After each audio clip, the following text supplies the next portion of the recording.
मणि वाला सांप। गंगा के किनारे दो कुटिया थी जिसमें दो सन्यासी रहते थे। दोनों ही सगे भाई थे। उसी नदी में एक मणि वाला सांप भी रहता था जो इच्छानुसार कोई भी रूप धारण कर सकता था। एक दिन वह सांप एक मानव के वेश में नदी किनारे टहल रहा था।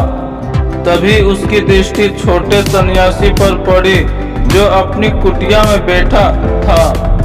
सांप उसके पास पहुंचा और नमस्कार कर उससे बातचीत करने लगा। पहले ही दिन से दोनों एक दूसरे के अच्छे मित्र बन गए। फिर तो दोनों के मिलने का सिलसिला बढ़ता गया और वे दोनों हर एक दो दिनों में मिलने लगे और आते जाते एक दूसरे का आलिंगन भी करते।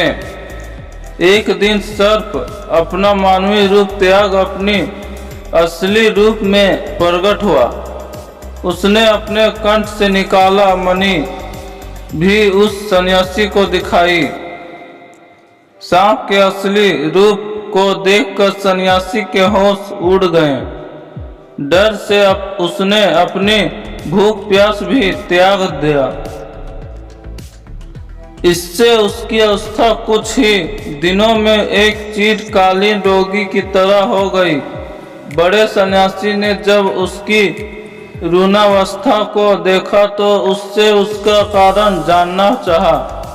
छोटे भाई के भय को जान उसने उसे सलाह दी कि उसे उस सांप की मित्रता से छुटकारा पाना चाहिए और किसी भी व्यक्ति को दूर रखने का सर्वश्रेष्ठ उपाय है कि उसकी कोई प्रियतम वस्तु मांगी जाए, यथा वह भी सांप को दूर रखने के लिए उससे उसकी मणि को मांगे। दूसरे दिन जब वह सांप छोटे सन्यासी की कुटिया में पहुंचा तो सन्यासी ने उससे उसकी मणि मांगी।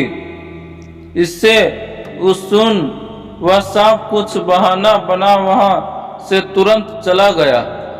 इसके पश्चात भी सन्यासी की 2 बार सांप से मुलाकात हुई और उसने हर बार उससे उसकी मणि मांगी। सांप तब उससे दूर से ही नमस्कार कर चला गया और फिर कभी भी उसके सामने नहीं आया।